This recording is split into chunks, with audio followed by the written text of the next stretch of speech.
Kaixo eta ongi etorri guztioi gaurko saiora. Gaurkoan, Kepa Iribarri izango dugu bere azken eleberriari buruz hitz egiteko, Odol Ilargiaren alaba. Ondoren, Carlos Andrés Uranga izango dugu Iruñeko udaleko ekonomia sustapen bulegotik, nazioarteko garapen lankidetza programan atera dituzten bi deialdiei buruz hitz egiteko. Horren aurretik has gaitezen gaurko efemerideekin. Gaurko egun batean, baina 1284ean, 130 haur baitu zituen txirulari batek Amelinen, Grimm anaien ipuinaren arabera. Ipuina benetako gertaera batean oinarritutakoa dela uste da, eta jatorrian, errekrutatzaile batek, txirularia ipuinean, herriko 130 gazte Amelinetik Saxonia beherera eraman zituela uste da, ura jendeztatzeko asmoz, teoria onartuenaren arabera. 1907ko egun berean, boltxebikeek Tbilisiko bankuaren diligentzia bati lapurreta handia egin zioten, Georgian. Lehergailuz eraso zuten babestuta zegoen gurdia, eta 351.000 errublo eraman zituzten, gaur egungo zenbat milioi euro. Ekintzaren antolakuntzan ibilitako hainbat jendek kargu politiko garrantzitsuak izango zituen Sobietar Batasuna sortzean, eta tartean ziren Lenin eta Stalin. Historia aldatuko zuen iraultza prestatzen ari ziren, eta dirua armak eskuratzeko erabili nahi zuten. Baina poliziak hainbat bileteren serie zenbakia zuela eta horiek Europako hainbat bankutan aldatzen saiatu ziren. Hainbat kide atzeman zituzten Europan zehar dirua soinean zutela. 1954ko ekainaren 26an, munduko lehen zentral nukleala jarri zuten martxan, Errusiako Obninsk hirian. 2002ko apirilean itxi zuten. Geroztik, industria nuklearrak 30 istripularri baino gehiago izan ditu eta milaka ezbehar txiki. Pertsonengan eta ingurumenean eragin kaltegarriak izan ditu. Gainera, hondakin erreaktiboentzat irtenbiderik ez dago. Azkenik, 1960ean, Madagaskarrek Frantziarekiko independentzia aldarrikatu zuen. Hala ere, oso loturik geratu zen Frantziarekin, eta Philibert Txiranana presidentea gogor kritikatu zuten herritarrek Frantziarren interesak defendatzen zituelako. Arrazoi horregatik, ikasleek grebak hasi zituzten. Aurretik, Frantziarrek errepresio bortitza erabili zuten askatasunaren alde borrokatu zutenen aurka. Gutxienez, 40.000 pertsona hilez eta adibidez, presoak hegazkinetatik botaz altxatuta zeuden herrien gainera. Errepasatu dezagun aste honetako agenda.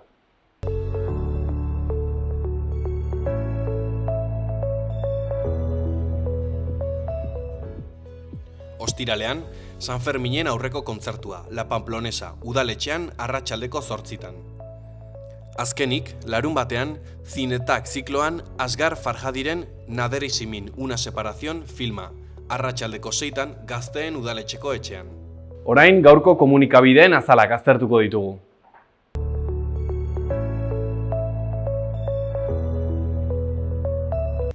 Diario de Noticias egunkarian horrela dio lerroburu nagusiak. Nafarroako legeak debekatu egiten du alokairuko etxebizitza babestuak merkatu librean saltzea. Lehenengo puntuan, PSN, EH Bildu, Geroa Bai eta Kontigok onartu dute apartamentu hauen sailkapena mugagabe mantentzea eta logelen alokairua arautzea. Bigarrenean, UPNek eta PPek neurri hauen aurka bozkatzen dute.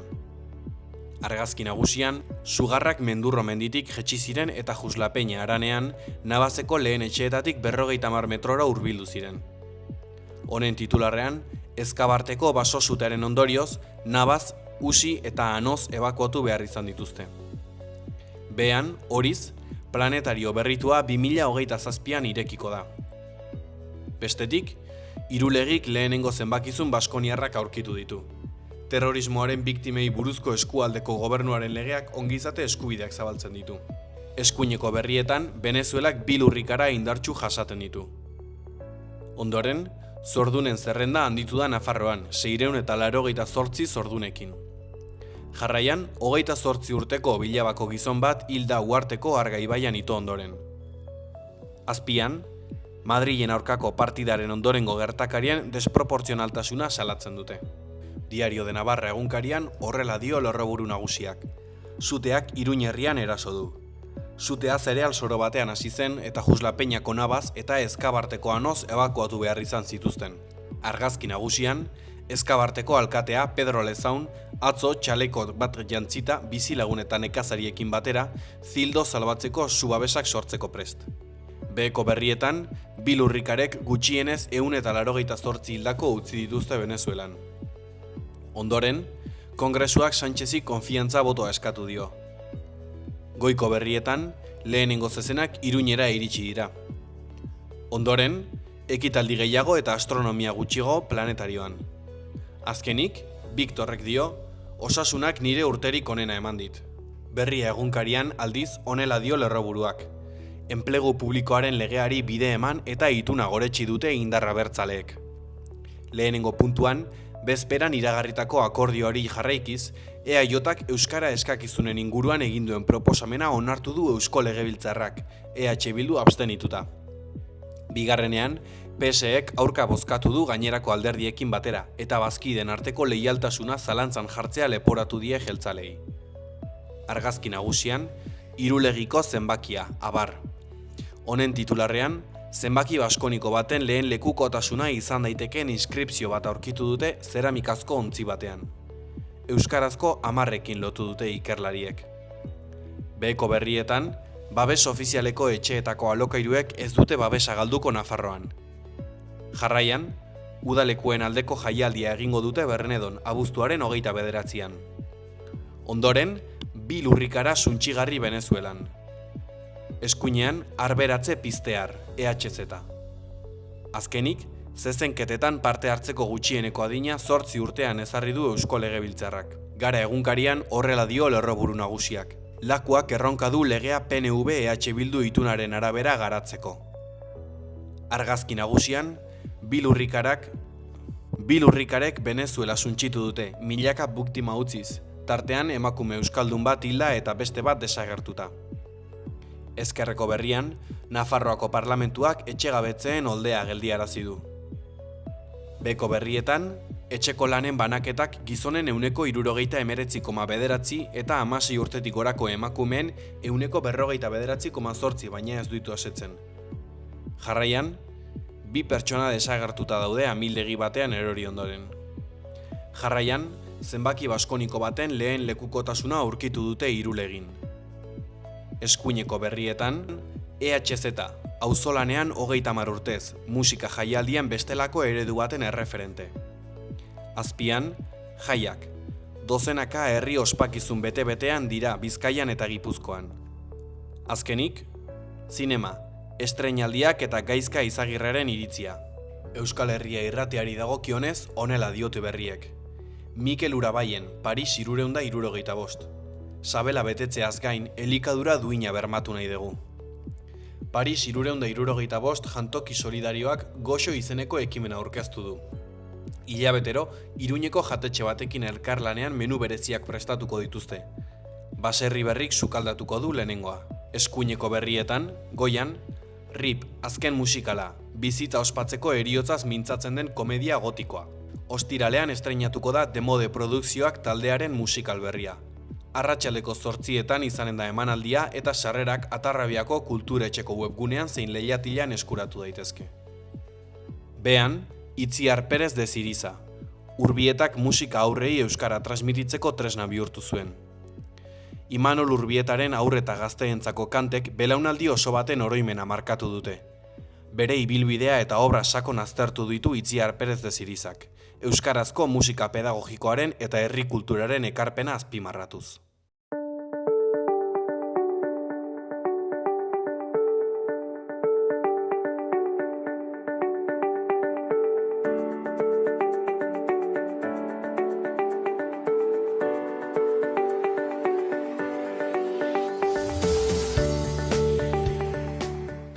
Kaixo eta ongi etorri gurera, kepa, zer moduz?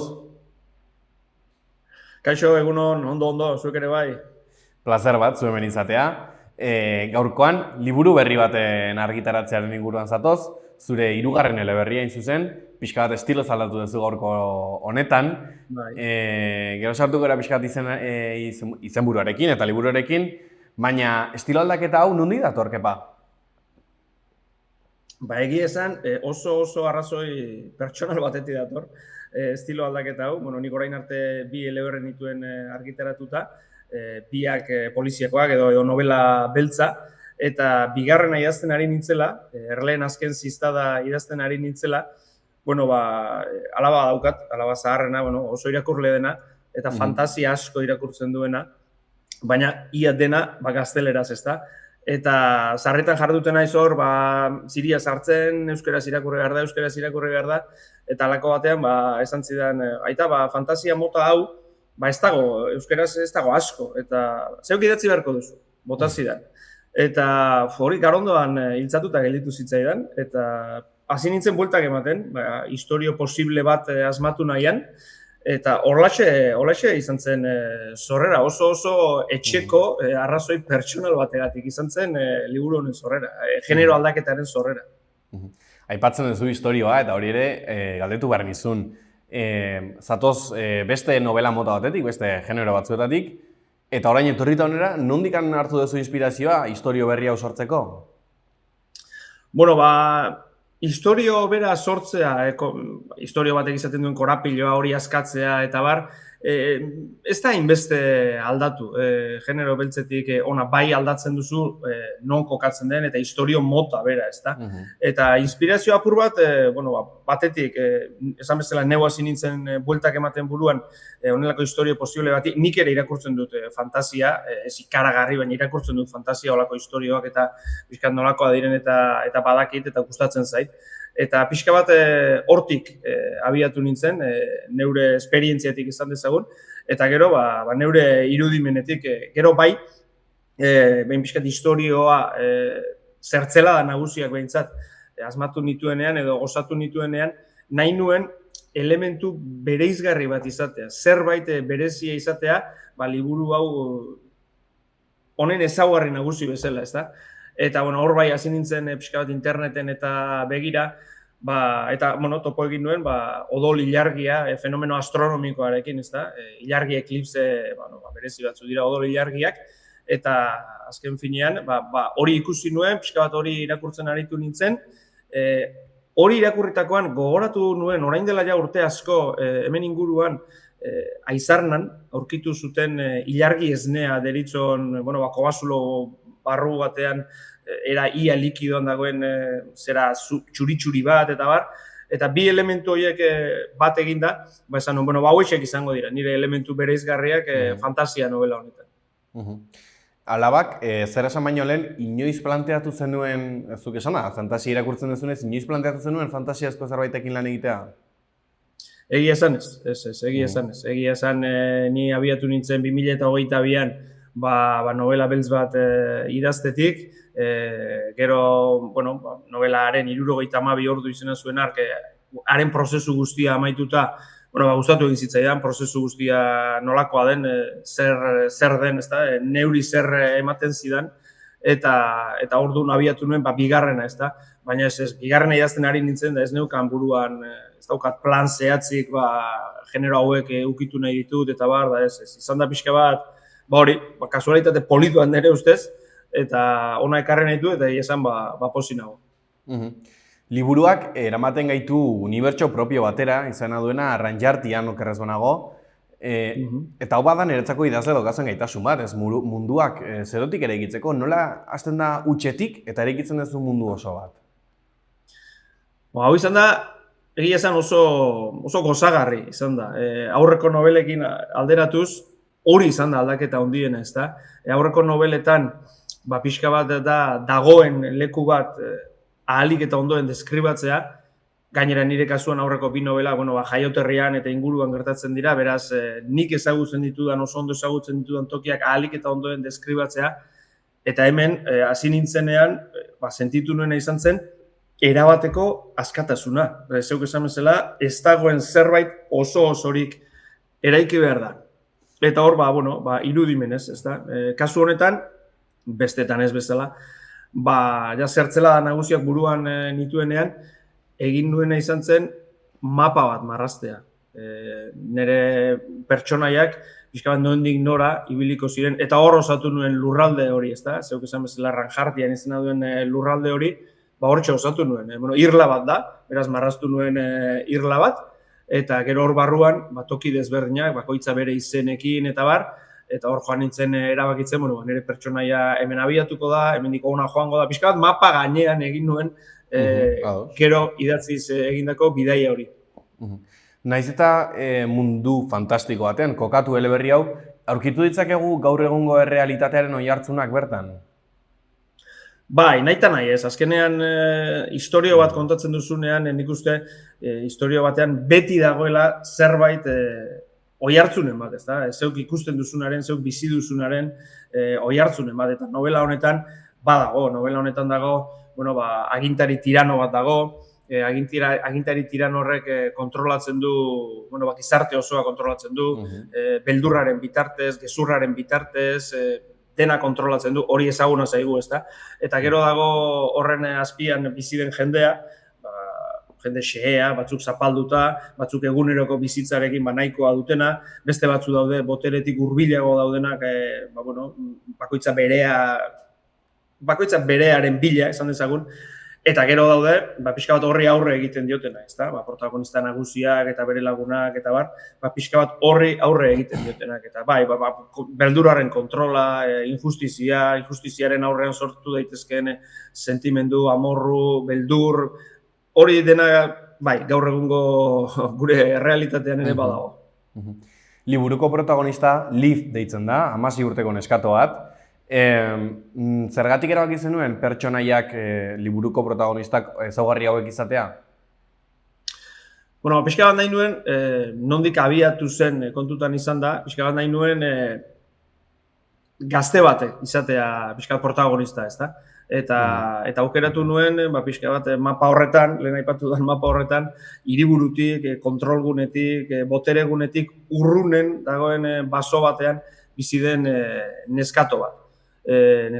Hor bizi dena bere familiarekin, ez jakin, bere lurraldean zer gertatzen den guztiaren ez jakin, eta zoriontsu. Eta liburuaren hasieran gau batean, hori dena hankasgora joango zaio. Bere mundua erabat aldatuko da, eta sartuko da berak ezagutzen ez duen borroka batean. Eta pixka bat nahi nuen bere begietatik ikusi historioa, edo irakurlea jarraiz ezala historioa bere begi horietatik. Eta horretxegaitik, lehen pertsonan idatzia dago ia guztia ez dena, ze irakurleak jakingo du, Livek jakingo ez dituen zenbait gauza, jakingo du zertan dabilen bitartean, lehen aipaturiko tiran hori, Mahmul izena duen tiran hori, jakingo du haren aurka dabiltzan, matxinoak zertan dabiltzan, baina bai nahi nuen, horrelako pertsonaia batek, berez, nahi baduzu pertsonaia ahul batek, horrek kontatzea historioa, eta lehen pertsonan kontatzea. Zuk esan bezala, hasieran bere familiarekin, lasai eta opozik bizi den pertsona bada, eta gero aldatzen zaio bizitza eta abentura bati ekiten dio. Bide horretan, zer ikasten du? Eta zer alderatu dezakezu zuk bidai hori zure idazle bidaiarekin?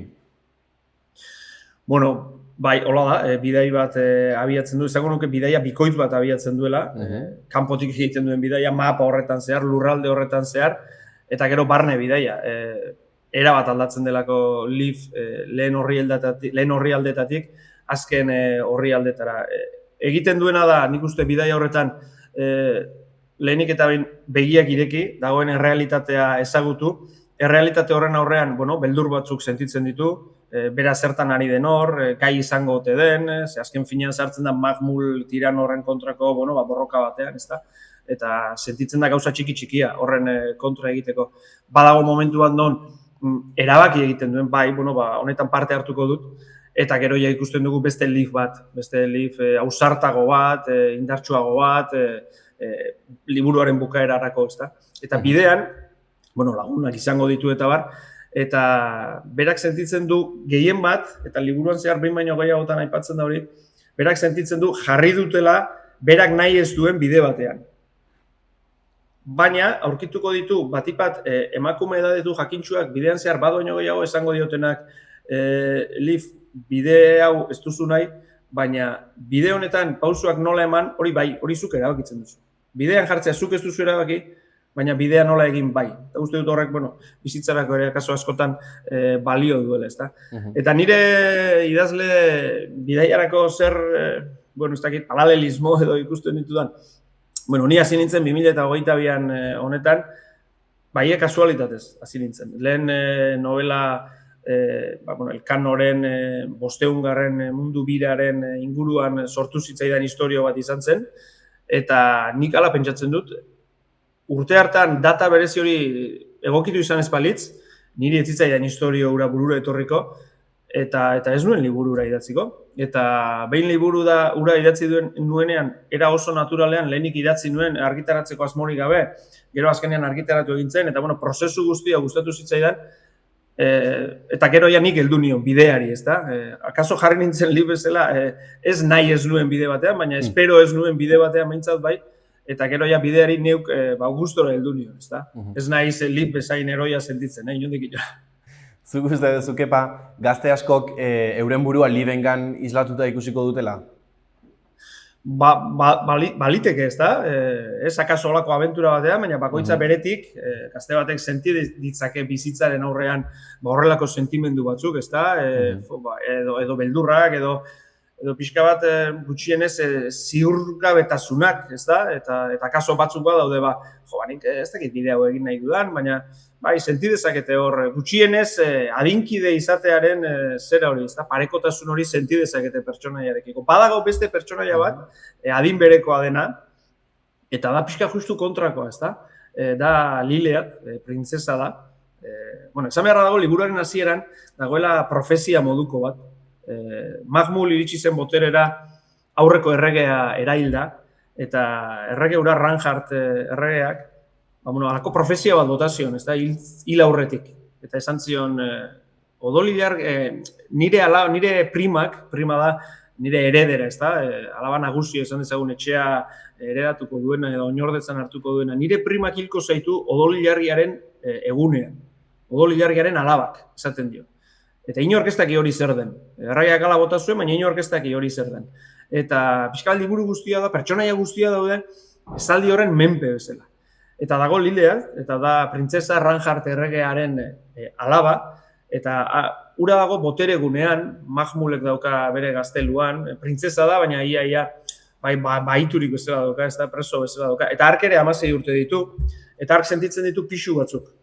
Lifek sentitzen dituen pixuen ezberdinak, ark erantzunkizuna eta horako pixuak sentitzen dituzten, kasik lurralde osoaren babesle izan beharra edo horrelako zerbait sentitzen du. Eta biek bat egiten dute momentu batean. Eta 16 urteko bi neskato bakoitza bere kezkekin, laguntasun berezi bat, konexio berezi bat sortzen da. Eta hori, adibidez, bada, benetan gazteek, 16-17 urteko gazteek sentitzen duten, ez da askotan, oberen ulertzen dituztenak bere adinkideak izaten direla, ez da. Kepa, liburuaren sinopsian aipatzen dira gai batzuk, laguntasuna, ausardia, maitasuna, beldurra, eta zuk ere aipatzen duen norberak bere burua ezagutzea, fantasia lantzeak ematen du beste nola baiteko askatasun bat, gai hauek lantzeko? Ez dut uste, zehazki horretan ez dut uste. Azken finean, zuk kontatu nahi duzun hori, kontatzen duzun historiaz gain hor hartzen diren beste gai hori guztiak, uste dut beste generoetan ere, edo generoak ez daukala pixurik horretan. Adibidez, nik besteak beltzak idatzi ditut, eta lehen novelan agertzen zen gai bezala edo azpi gai kontatu nahi nuen zera horiek bezala, adibidez agertzen zen, kostaldeko herrietan dagoen turistifikazioa adibidez, edo bigarren novelan gerraren gordintasuna, migrazioaren, migrantek bizi duten egoera, eta horre badaude azken finean beldurrak, gizarteen aldaketak, horren aurrean zer jarrera hartzen ditugun. Nik uste dut, kontatu nahi duzun hori, zauden generoan zaudela, nik uste kontatu daitekela. Sinopsian ere agertzen dira pertsonaia ezberdinak, zuk ere aipatu dituzu, bere bidean topatzen dituen lagun horiek. Abentura bera, bezain garrantzitsua dira bidean topatzen dituen kide horiek?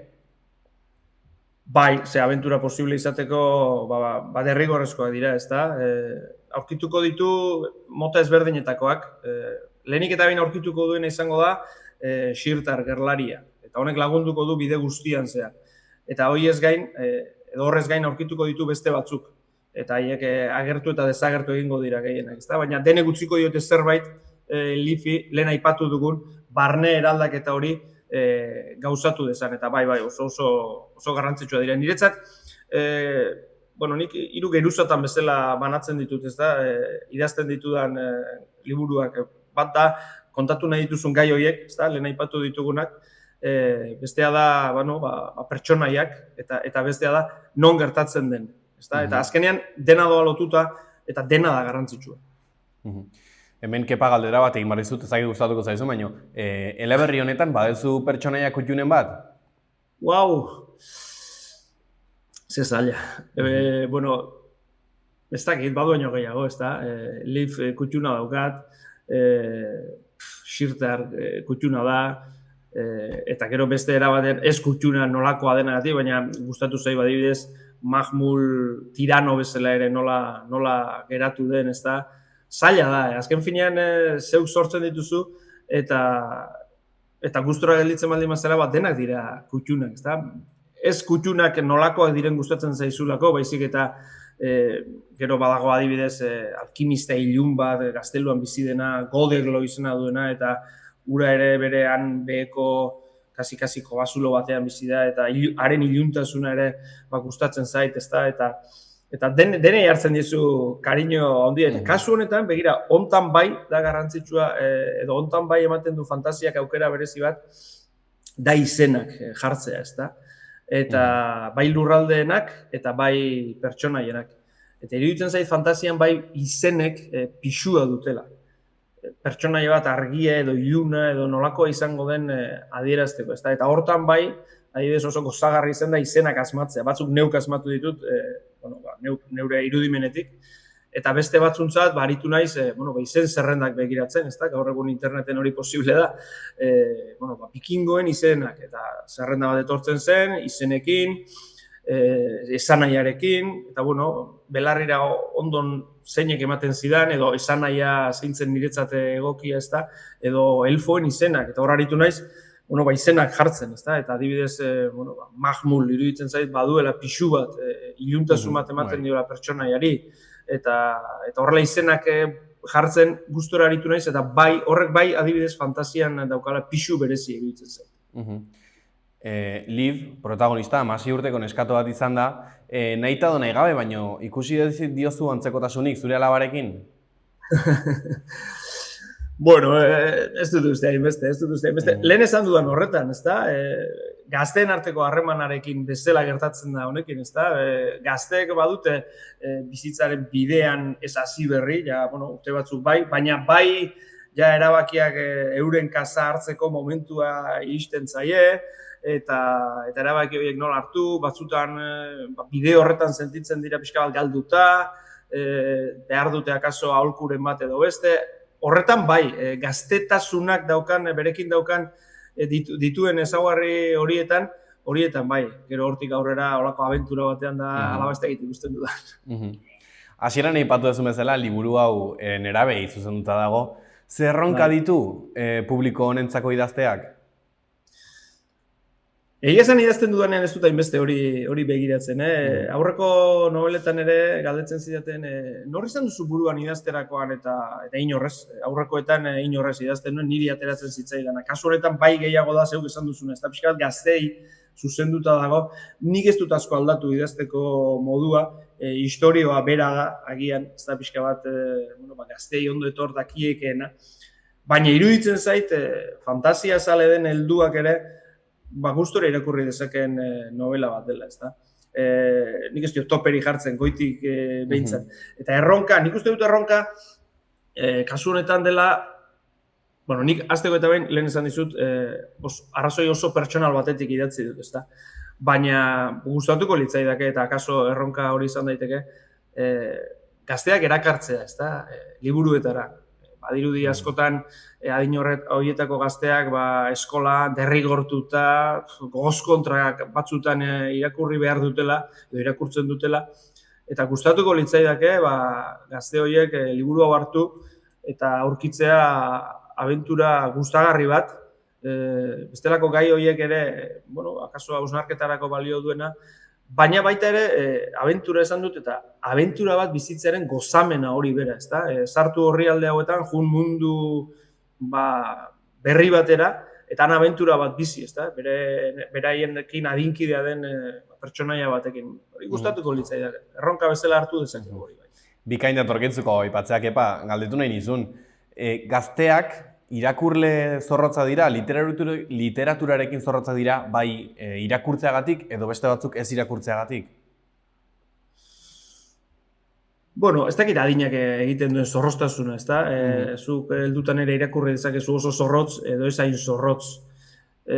Nik uste dut gazteak irakurketara erakartzea eta hor, etxeetan, gurasoek edo eskoletan, ikastetxeetan irakaslek, ez dela lan erreza, ezta? Oraingo gazte hauek jaio dira, irudiaren munduan jaio dira eta eskuan daukate mugikorrean dena irudietan, eta irakurketa beste ariketa mota bat da, ezta? Akaso bakartiagoa da, akaso patxadatsuagoa da, eta gazteak horra erakartzea, ez da lan erraza batzutan, ze beste gazte batzuk asko irakurtzen dute eta oso gustora eta gazteentzat liburu asko dago. Beraz, ez dakit zorrotzagoak diren helduak baino edo ez, baina nik uste erakarri behar direla, gazteak ere irakurketan. Zure ustez, Kepa, ze eskaintzen dio fantasiak gazte literaturari beste genero batzuek eskaintzen ez diotena gazteentzako? Agian, ez dakit, bizi duten mundu honetatik pixkat ies egiteko modu bat, ez da? Ies ez zentzu txarrean, ez hemen gaizki daudelako eta horrelakorik, baina eskaintzen die sekulako ate zabal bat, ze liburu hauetan dena dago. Hemen ere, nire honetan ere, badago magia, daude munstroak, daude izaki beldurgarriak edo bereziak, daude zorginak, eskaintzen du, gure errealitatetik oso urrun dagoen beste errealitate bat, eta uste dut irudimena askatzeko aukera aparta dela fantasia. Zuk aipatu duzu, Kepa, gaur egun dena mobiletan dugu, eskura dugu, irudia dira. Pantaien garai hauetan, abentura literario batek, zuk honetan planteatu duzun bezala, leheno baino indar gehiago du edo gutxiago? Kaso indar bera du, lehen baino. Lehen izango zuen, kaso orain urte asko izango zuen garrantzi gehiago, esan nahi du garrantzi gehiago jendeak hauxe zeukalako, ez da? Idatzi aurretik kasi ahoz eta gero idatziz, ez da? Orain badaukagu beste zerbait, badaukate gazteek beste zerbait, eta hau da beste bide bat, ez da? Baina uste dut, galdu ez duena da literaturak bere indar hori, ez da? Abentura bat buruan sortzeko gaitasun hori. Zu liburu bat irakurtzen ari zara, eta liburu horrekin zauden tokitik joan zaitezke historiaren beste momentu batera, joan zaitezke asmatutako mundu batera, joan zaitezke zientzia fikzioarekin espaziora. Literaturak badauka indar hori, ezta? Zu zauden tokian zeure liburuarekin abentura handi bat bizitzen ari zara, eta bide batez ari zara gai garrantzitsuei buruz hausnartzen. Gai ez aldatuz, Kepa, okerraz banago zure ogibidea kazetaritza bada ere bai, okerraz banago irratian egiten duzu lan, zer ematen dio batak besteari? Nik uste dut gauza bera dutena dela lanabesa, ez da, hizkuntza. Azkenean hizkuntza euskara kasu honetan da batean, eta bestean nik lanerako erabiltzen dudan tresna. Gero dira ariketa erabat ezberdinak. Nik kiroletan egiten dut gainera, eta asko da zuzeneko emankizunak, ez da? Niri azken aldian gehiena egokitzen zaidana da, frontoira joatea, pelota partiduak ematera. Eta han egiten dudan ariketa da, ikusten ari naizena zuzenean ahoz kontatzea, momentuan. Eta botatzen duzu eta joan da. Ondo edo gaizki, baina airean joan da. Gaur egun egia da, podcastekin eta berreskuratu daiteke, ez da? Baina, irratiaren zera hori da, ez da? Bota duzu eta joan da. Eta hau da guztiz, ariketa kontrakoa. Hau da jarri, patxadaz, ez partidu baten tentsioarekin, patxadaz, buruan daukazuna idatzi, berriro irakurri, aldatu, moldatu, gehitu, kendu, da justu ariketa kontrakoa. Batean ezin duzu hori egin, ze bapatekoa da, eta bota duzu eta joan da, eta beste horretan aldiz kontrako ariketa da. Da etengabe errepasatu, etengabe aldatu, lehen esan dudan, zuzendu, kendu, idazten duzu gauza bat, eta handik 20 orrialdetara konturatzen zara, ba, 20 orrialde lehenago esan dudan horrek, ez du balio, orain hau esan behar badut, eta da beste justu kontrako ariketa iruditzen zait. Naiz, esan dudan bezala, tresna bera izan, hizkuntza eta kasu honetan euskera. 2022an argitaratu zenuen lehenengo eleberria, 72 ordu, gero etorri zen Erleen azken ziztada, eta aurten Odol Ilargiaren alaba. 4 urtetan, 3 eleberri, kepa, nahiko ritmonean zoaz. 4 urte hauetan idazle bezala, bide berri honetan, imaginatzen dut, zer ikasi duzu? Egia esan, neuk ere horrela atzera begiratzen badut, 4 urtetan 3, bai, ez da, erritmo polita da. Nik ez diot nire buruari erritmorik jartzen edo helburu zehatzi jartzen. Nik idatzen nuen 2022koa, gainera lehen esan dut, hasieran argitaratzeko bat ere asmorik gabe, idatzen nuen patxadatxu, gero urte hartan argitaratu zen 2022an, gero besteari bai heldu nion naita, ura idazten ari nintzela etorri zitzaidan honen ideia eta ura bukatu orduko hasi nintzen honekin, eta bai horrela noa, esan nahi dut plan zehatzi gabe noa nire bide honetan, eta zer ikasi dudan, ikasi ditut, lehenik eta behin ikasi dut, niretzat aberazgarri eta gozagarri dela idaztea. Hori da lehenik eta behin ikasi dudana, eta horrexegaitik jarraitu dut, ezta? Eta gero, uste dut behintzat, gauzatxo batzuk ikasi ditu dela eta hobetu ditu dela, ezta? Gauza zehatzak, esan nahi dut, kapituluak uste dut hobeto borobiltzen ditu dela, horrelako gauza zehatzak. Baina gehien bat ikasi dudana da, aberazgarri eta gozagarri zaidala lehenik eta behin niri, eta gero, nik idazten dudan, nik kontatzen dudan hori, jendeari gustatzen baldin bazaio, hori da dagoenik eta gauzarik ederrena, ezta? Irakurle bat etortzea, zen nik idazten baldin badut, da irakurle naizelako. Irakurle naiz, eta hortik etorri da ondoren idaztea, ezta? Eta beraz, nik badakit zer den liburu batekin gozatzea irakurle gisa. Eta irakurle bat etortzen baldin bazait, esan ez nirearekin gozatu duela, edo sekulako engantxia izan dut zure liburuarekin, hori da dagoenik eta gauzik ederren. Novela beltzetik fantasiazko generora etorri zera, ez dakit dagoeneko beste zerbaitekin lanean zabiltzan edo, baina etorkizunean badezu genero berriak lantzeko asmorik, beltzera itzultzeko asmoa, edo... Esan dizudan bezala, plan zehatzik ez daukat.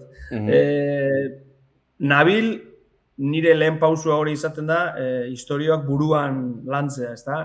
Horrela egiten dut. Historioa idazten hasi aurretik desente buelta ematen dizkio du buruan, ohar gutxi batzuk, baina batzutan oharrik gabe ere bai, buelta asko buruan, eta gero jartzen naiz idazten, ezta? Eta kasu honetan, lehen 2 liburuetako pertsonaia nagusien historio batekin nabil bueltaka buruan, esan bezala.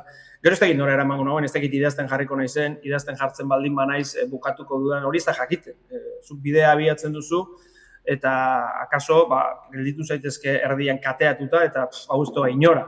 Baina, ni horrekin nabil, buruan bueltaka hori dabilkit, ze pertsonaia haiei lehen novela bukatuta ikusi nien pertsonaiei eta eskenatokiari, nire jaioterriari, getariari eta inguruei, ikusten nien jarraitzeko modu, eta oraindik ere ikusten diet. Eta berdina gertatzen zait honekin, sortu dut mundu bat, sortu ditut pertsonaia batzuk, eta hauei ere, etorkizun batean, akaso, ikusten dien jarraitzeko modu. Akaso bueltatuko naiz, ranjartian era noizbait, edo ez, edo egingo dut beste zerbait. Egia esan, plan zehatzik ez daukat, bidean noa, pixkat lift doa bezala, ez da, bidean, eta ikusiko du nora eramaten nagoen. Kepa, bukatzeko bizpairu galdera botako izkizut. Lehenengoa, zer espero duzu irakurle batek, nerabe batek hain zuzen, liburua bukatzen duenean, ixten duenean zer espero duzu sentitzea? Nahi nuke sentitzea, lehen esan dudan bezala, abentura eder bat bizi izan duenaren sentimendua, ezta? Pertsonaiekin sentitzen bada pixka bat lotuta, adinkideak direlako, eta ona litzateke hori ere, eta batipat sentitzea irakurri dut eta gustatu zait, ezta? Hori nahi nuke gehien bat sentitzea. Abentura hau fantasia hutsa da, Baina, bueno, sinesgarria da, hori garrantzitsua da, ze fantasian ere ez du denak balio. Fantasia den horrekin ezin duzu edozer gauza jarri. Nik uste horretan ahalegindu naizela, ez da? Fantasia da, baina sinesgarria izan da dela. Bere barruan daukan logika horretan, izan da dela sinesgarria eta itxiko balu liburua eta sentituko balu Leafekin bat egin duela bide horretan eta gustura irakurri duela, gozagarri izan dela beretzat, zer pentsatu eman baldin badio, are hobeto, ni pozik. Pixka bat, konsumismora bideratuz, nola salduko zenioke gazte bati, edo nola konbentzituko zenuke gazte bat liburu honi aukera bat eman diezaion? Bueno, esanez, lehenik eta behin uste dut aukerak eman behar direla, ezta? Liburuei eta aukerak eman behar zaizkiela, ezta?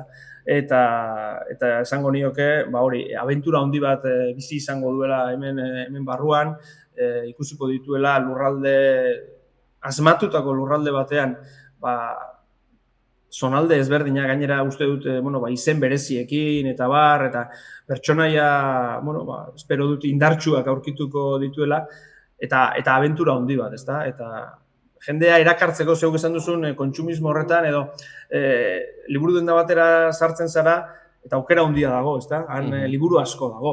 Eta liburu batera hurbiltzeko lehen atea azala izaten da, ezta? Eta uste dut, kasu honetan, azala berak ere erakartzen duela. Nik hau neukan buruan, eta Erein argitaletxeko, Iban Landa ilustratzaileari aipatu nion zer neukan buruan, eta gero azala bidali zidanean, egia izan oso ederra egin duela iruditzen zait. Lehen aipatu duan mapa, nik marraztu nuen mapa hura barruan dauka, mapa begiratu irakurri daiteken liburua da, eta uste dut horrek berak ere erakarri dezakela gazte bat, liburu honetara, ez da, lehenik eta behin azala ikusten duzu, erakartzen zaitu, eta gero ea barrukoa ere gustatzen zaitu. Azkeneko galdera, Kepa, zuk irratian lan eginda, kazetaritzan askotan errealitatearekin lan egin duzu, momentuan gertatzen denarekin, orain fikzioan zabiltza lanean, nun sentitzen zera erosoago oraintxe bertan, errealitatean edo fikzioan? Bietan egia esan, egia da, eta hortan, sortea daukagu, lanera gustora joaten gara, ez da?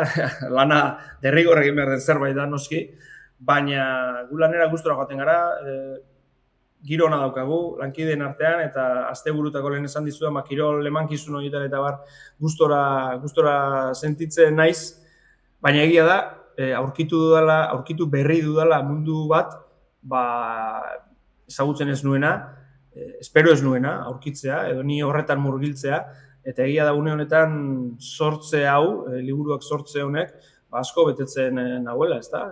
Prozesu guztiak, azten naizenetik buruan, historioari bueltak ematen, gero hori idazten dudan arte, zuzenketak etortzen dira, liburua ja eskuan ikusten duzu, zeuk sortutako zerbait eskuan daukazu, eta gero feedback positiboa baldin bada, dena, prozesu osoa da oso polita, eta egia esan, lanera gustora joaten naiz, eta orain liburuak idazten ere, oso gustora nahi. Mi esker Kepa gurekin egoteagatik, ez dakit bukatu baino lehen beste zerbait aipatu nahiko zenukeen?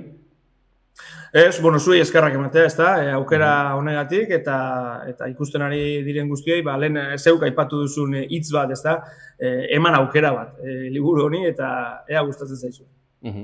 Mi esker, animatzen dugu jendea hemen daukat liburua, erakusteko beste behin, hemen daukat liburua, animatzen ditugu gazteak aukera bat ematera honi, eta Kepa, zuri hurrengora arte, mi esker gurekin egoteagatik. Eskerrik asko zuei. Ireki zeure negozioa martxan dagoen baten abantailekin. Negozio bat ireki nahi duten pertsonak eta bere esku aldatu nahi dutenak elkartzen ditugu. Laboral Kutxa.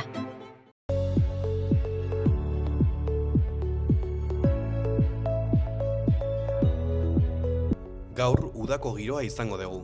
Hodei multzo batzuk izango ditugu egunaren hasieran eta amaieran, kostaldean bereziki, baina gainerakoan eguzkitsu egongo da. Eguna ostegunea baino giro freskoagoarekin hasiko dugu. Temperatura maksimoak Kantauri isurialdean jaitsi egingo dira, bereziki kostaldean. Gainerako tokietan 35 gradu ingurura iritsiko dira berriro beroenak. Arratsaldean iparraldeko haizea barnealdera edatuz joango da eta hegoaldeko haizea ordezkatuko du. Nafarro hegoaldean soilik jarraituko du hego-haizeak. Goizean giro lasaiagoa izango dugu bihar, kostaldean behe hodei batzuekin. Barnealdean berriz giroa argiagoa izango da, erdi mailako hodei eta goi hodei batzuekin. Haizeari dagokionez, goizean ahul eta aldakor ibiliko da, kostaldean brisa eta barnealdean hego-ekialdekoa nagusituz. Arratsaldean berriz iparraldeko haizea barnealdeko eskualdeetara hedatuko da, baina ez da Nafarroa hegoaldera iritsiko. Kostaldean temperatura beste koska bat jaitsiko da, baina gainerako tokietan beroenak berdintsuak izango dira.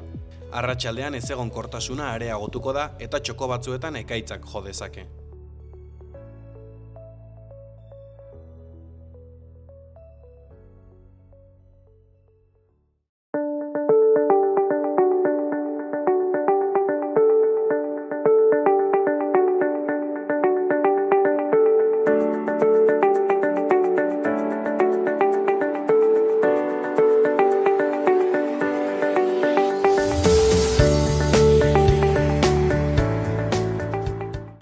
Kaixo eta ongi etorri gurera, Carlos, zer moduz? Oso ongi, mil esker deitzarren. Plazer bat zuen izatea. Gaurkoan, azken egunetan udalak atera duen garapenerako, lankidetza diru laguntza batzuei buruz hitz egitera etorri zera. Pixka bat argitzearren, jendeako betu ulertzeko, zuk azalduko diguzu asko hobeto, zer da atera den deialdi hau? Oso aproposoa da, galdera, zinta udaletxeak daramaia 50 urtez nazioarteko lankidetzarekin eta esparru horretan oso lan polita egiten, baina ez da aski ezaguna, jendeak ez du ezagutzen, eta pensatzen du bakarrik, gehien bat Nafarroko gobernutik edo estatuko gobernutik ere bideratzen dituztela diru laguntzak, baina Iruñeko udaletxetik ere egiten dira halako deialdiak. Oso inplikatua gaude Iruñeko gobernuz kanpoko erakundeekin, eta aipatzen duzun bezala, duela bi astea atera genituen bi diru laguntza horiek. Bata hezkuntza eta sentsibilizazio arloan sakontzeko, eta bestea deitzen dena larrialdetarako edo egoera humanitariotarako deialdiak. Askotan pentsatzen dugu udalei buruz hitz egiten dugunean, asumitzen dugu askotan herrian dauden arazoak konpontzeko eta direla. Zergatik da garrantzitsua baita ere udalek nazioarteko lankidetzan aritzea? Bai. Badak lankidetza edo garapenerako lankidetzan badago kontzeptu bat asko erabiltzen dena dela laguntza deszentralizatua. Askotan tokiko entitatetik badugula jakintza nora bideratu, baditugula kontaktuak hegoaldeko herrialdeetan ere, askoz konkretuagoak eta proiektuak dira askoz bideratuagoak edozein erakunde handiagoak egin dezaketenak, baino konkretuagoak dira. Eta oso iristen zaizkigu oso proiektu landuak, ongi garatuak, eta gainera egiten dugu Iruñeko udaletxean oso esfortzu handia, eguneko 0,7 deitzen den hori mantentzeko, eta zailtasun, hori urteroko aurrekontuetan ere konpromiso hori mantentzeko, eguneko 0,7 konpromiso hori mantentzeko. Aipatzen duzun 0,7aren aurrekontu hori zer da? Da nazioarteko konpromiso bat, ez da derrigorrezkoa, baina erakunde publikoek nola ezbait hartzen dugu konpromiso hori bere aurrekontuetatik eguneko 0,7 bideratzeko kanpoko laguntzetarako. Eta, ikusten dugu, duela berrik egin dugu txosten bat, aztertzeko, parekatu dugu gure burua, konparatu dugu gure burua estatuko beste hiriekin, jakiteko, ze mailatan gauden, eguneko 0,7 ranking honetan esaterako. Eta ikusi dugu, beti Iruñeko udala eta Euskal Herriko beste hiriburuak daudela beti top 3, top 4 gaudela. Eta esatekoa da, eta eskertzen dizuet gaurko gonbidapena, eta aukera emateagatik hau esateko ez dela aski ezaguna gure jendartean. Eta da, konpromiso bat, pixkat, toki entitateko elkartasuna babesteko. Azken finean, murrizketak edo egin behar baldin baduzu, beti, udaletxe askok, murrizketa hasten dute, justu kooperaziotik, eta guk mantendu dugu konpromisu hori. Aurtengo deialdian, okerrez banago, 225.000 euroko aurrekontua dago. Nola banatzen da diru hori?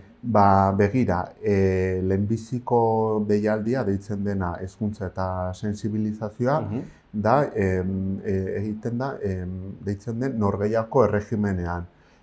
Hori da, jasotzen ditugu eskaera guztiak, eta bagoaz banan-banan aztertzen. Ze aztertzen dugu, jarduerak, baliabideak, emaitzak, proiektua bere osotasuna ongi landua ala ez. Eta puntuatzen ditugu banan-banan. Eta hobekien baloratuak jasotzen dute gehienez 10.000 euro.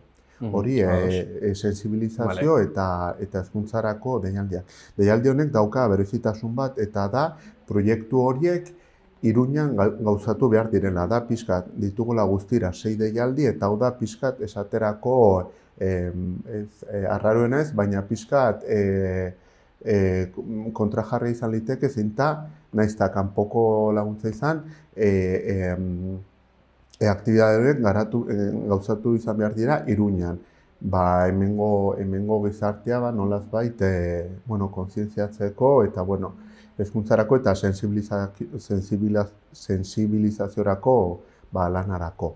Eta bestea laguntza humanitariokoa, hori bai da dago gauzatua gehien bat hegoaldeko herrialdeetan, eta honek dauka 105.000 euro.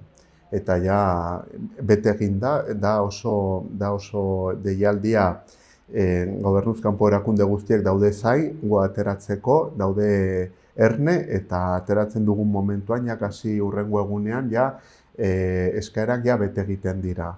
Aurten, eta gehienez, jaso alditugu 7 proiektu. Aurten 8 jaso ditugu, eta hau ez da aurrekoa bezala norgehiako erregimenean. Hau da, segun ze momentuan sartzen den. Beraz, lehenbizikoa baloratzen da gehiago eta horrela. Azken finean delako larrialdetarako eta behar da, azkartasuna behar da.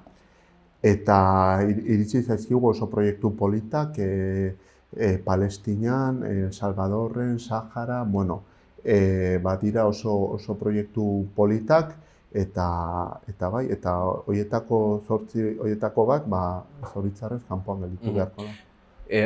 Aipatu dituzun hildo horiek, bi hildo horiek, zergatik dira diru laguntza honen bi hildo nagusiak? Gure hildorik nagusiena esango nuke dela urte bukaeran ateratzen dugun deialdia. Eta hori deitzen da garapenerako deialdia. Eta horrek hartzen ditu, azkena denez, urtean zehar azkenekoa denez, jasotzen ditu beste deialdietan gastatu ez den dirua. Beraz, egiten du pixkat, horratza bezala. Hartzen du gainerako deialdien ez gastatutako dirua eta da handiena. Laster aterako da Nafarroko boletin ofizialean eta hasiera batean honek dauka 800.000 euro. Eta erantsiko zaizkio ere beste deialdietan gastatu ez duguna, eta udala aurrekontuetan deitzen den remanente horiek. Remanenteak dira joan den urtetako gastatu ez den dirua, maiatza edo ekainan aurrekontuan erasten dena, eta diru kopuru hori joaten da azken deialdi horretara, garapenerako deialdia deitzen dena. Eta deialdi horretan iristen zaizkigu proiektu landuenak, handienak, eta da gure lankarga handiena. Lehenengo hildoa hartuta, hezkuntza eta sentsibilizazioarena, nolako ekimenak ikusi ditzakegu bertan? Momentuz, deialdi hau bukatuko da heldu den astelehenean, eta nahiz eta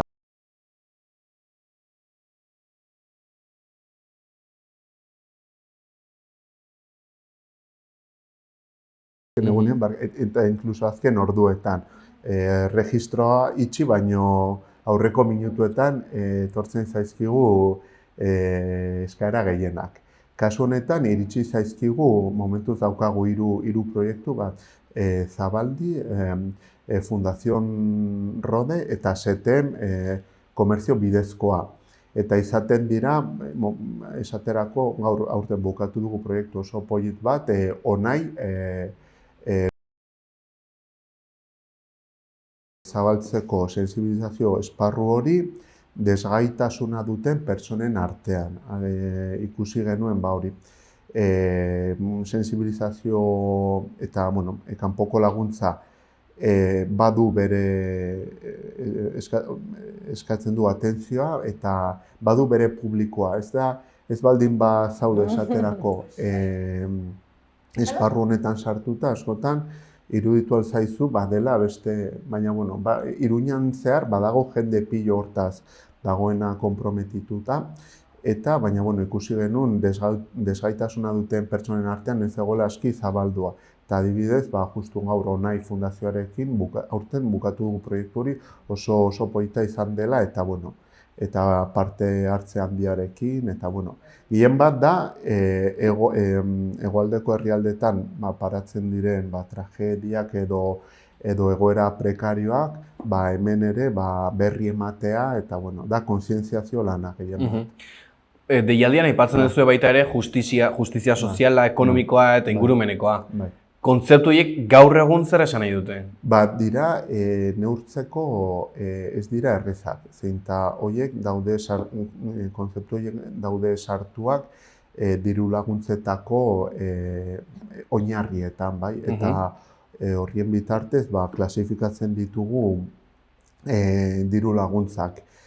Adibidez, sensibilizazio deialdiarekin eskatzen da, ez bakarrik hemen Iruñan, baina nolazbait etorri behar da hegoaldeko herrialdetako ordezkariak ere. Eta kontzeptu horiek dira nahiko ez dira errezak azaltzeko, baina hegoaldeko herrialdetan pairatzen diren, ez dakit nola esan, miseriak edo gu askotan kontzientez garenak. Justizia, ingurumeneko justizia, adibidez gaur edo konbokatoria horretan sartu da proiektu bat, El Salvadorren, hain zuzen ere, suteak prebenitzeko. Justo gaur pairatzen ari garela hemen Ezkabako sutea, hori El Salvadorren prebenitzeko. Hori izan daiteke ingurumeneko justiziaren adibide bat. Pasata beste hildora, hor aipatu duzu badirela laguntza humanitorioko eta larrialdietako proiektuak. Alderdi horretan ze proiektu mota edo ze ekimen ikusi ditzakegu? Hori, deialdi hori, ari gara pentsatzen agian planteatu beharko dugu. Zeinta askotan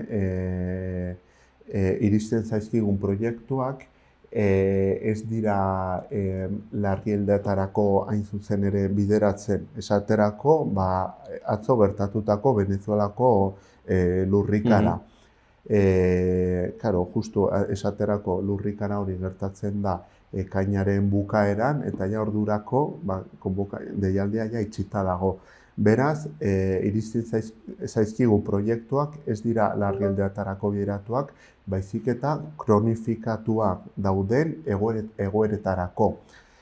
Adibidez, Saharako gatazka.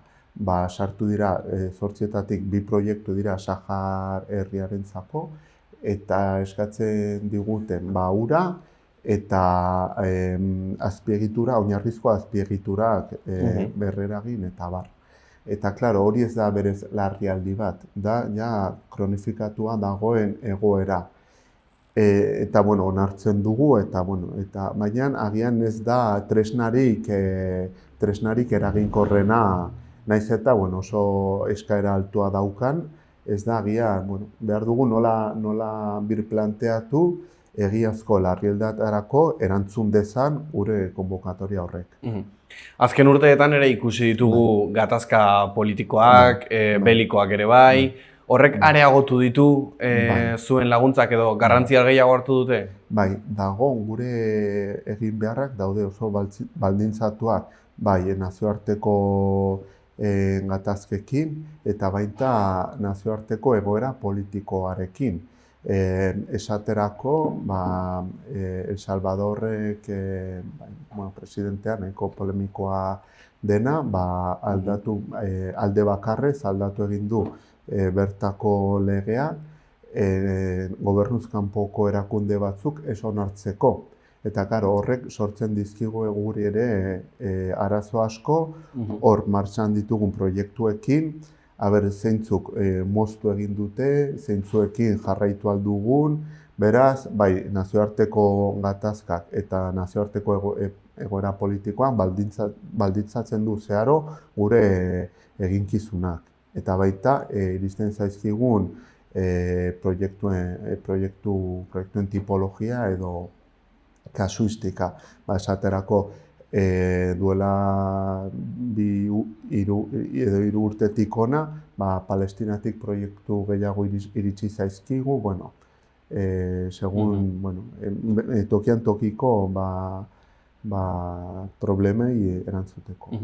Aipatu duzu, garapenerako nazioarteko lankidetza programak 30 urte bete dituela. 30 urte hauetan zeharreko bideari ze balantze egiten diozue? Oso ona. Ez da, esan duan bezala, ez da aski ezagutua Iruñeko jendartean, baina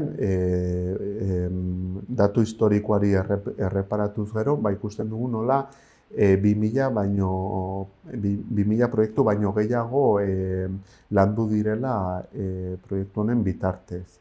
Eta guztira 40.000 euro baino gehiago banatu dira proiektu hegoaldeko herrialdetako proiektuak. Beraz, egiten dugun balorazioa da oso ona. Azken urteetan zehar lortu izan dugu 0,7 konpromesu hori mantentzea, inkluso momentu zailenetan, pandemia garaian esaterako, mantendu egin genuen konpromesu hori, eta egiten dugun balorazioa da oso ona. Egin dugu gure buruaren diagnostiko txiki bat, eta gure gabezietako bat da, hain zuzen ere, gure ezagutzaren falta. Eta 30. urtebetetzaren harira, ari gara egiten ekimen desberdinak, gure buruaz berri eman. Aipatzen duzu baita ere, baldintzetako bat bada, diru laguntza jasotzen duten proiektuek tokiko erakunde eta komunitatekin lan egin behar dutela. Zergatik da horien garrantzitsua? Da oso garrantzitsua, zeinta askotan,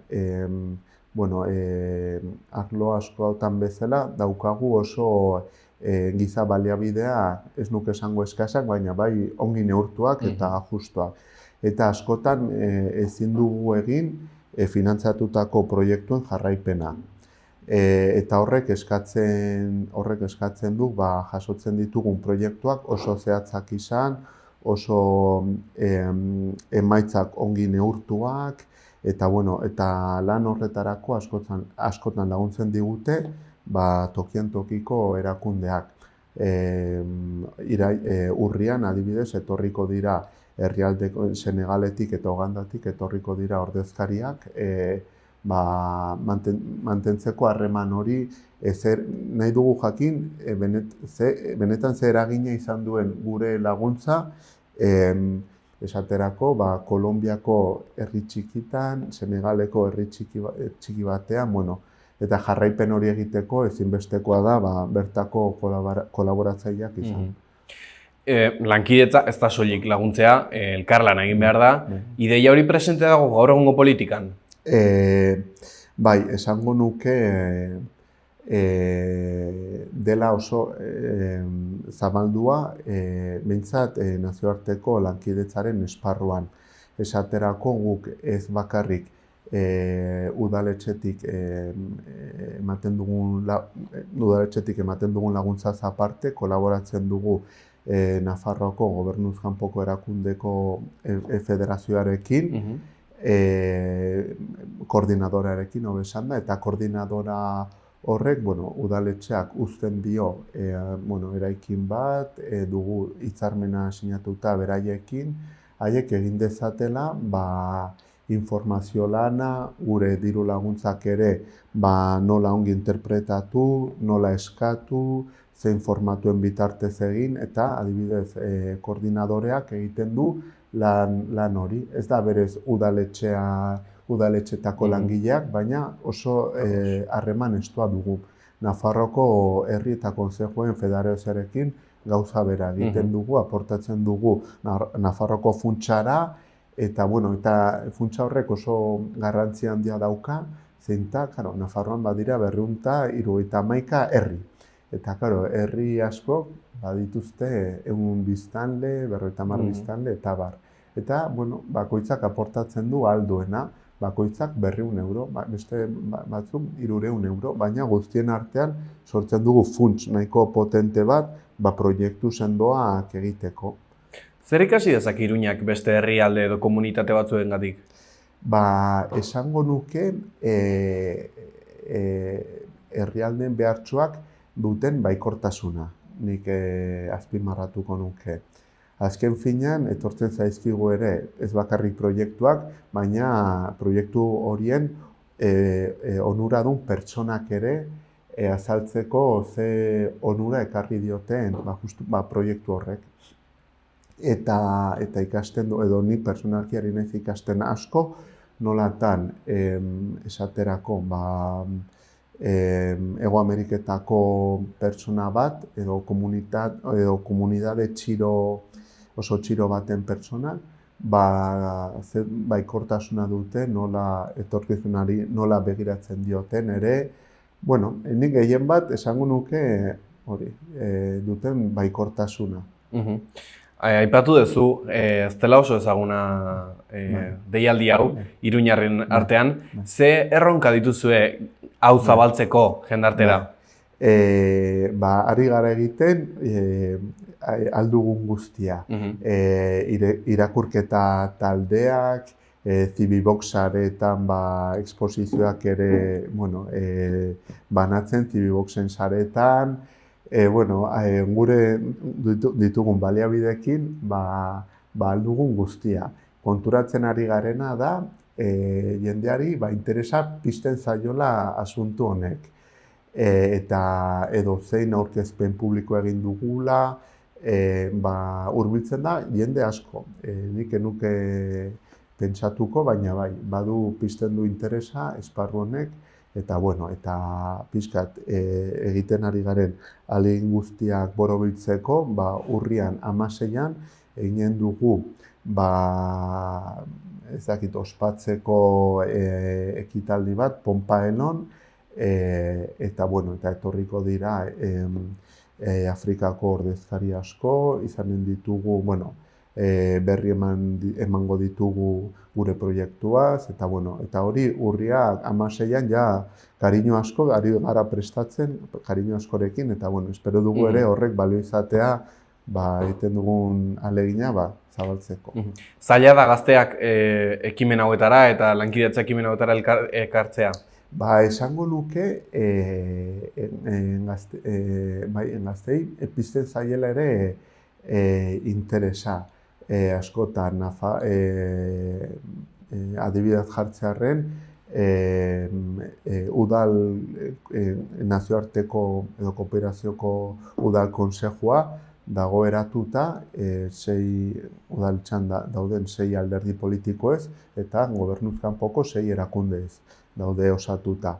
Eta konsejo horretara datozen ordezkariak dira oso gazteak. Eta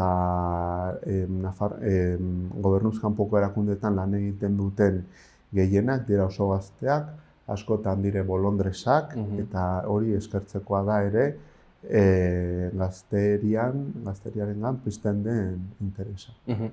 Bukatzeko pare bat galdera, Carlos. Ze asmo dituzue datozen hilabete edo urteetarako?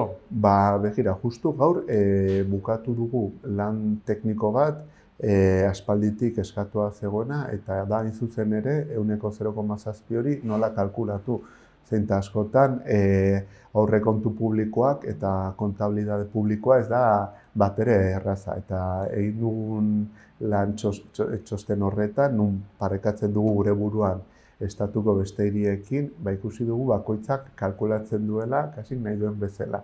Eta egin dugu oso lan teknikoa adosteko gobernuz kanpoko erakundekin nola kalkulatzen dugu, transparente izateko, eta argitasun osoz izateko horrela kalkulatzen dugu, hau da, aportatzen dugun diru kopurua, eta hori da nahiko lan teknikoa egin duguna.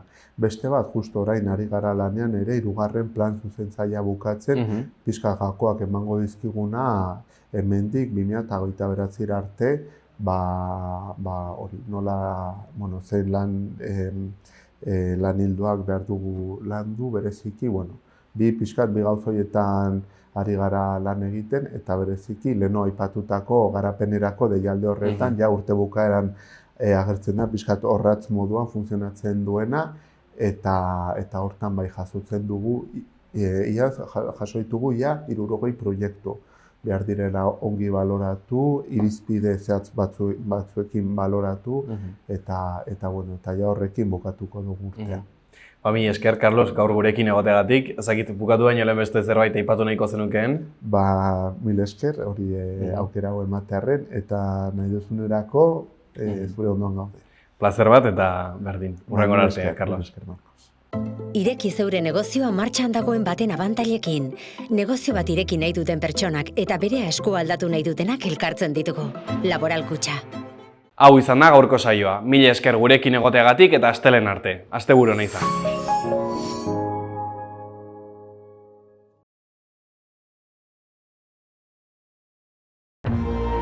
Gobierno de Navarra. Nafarroako gobernua.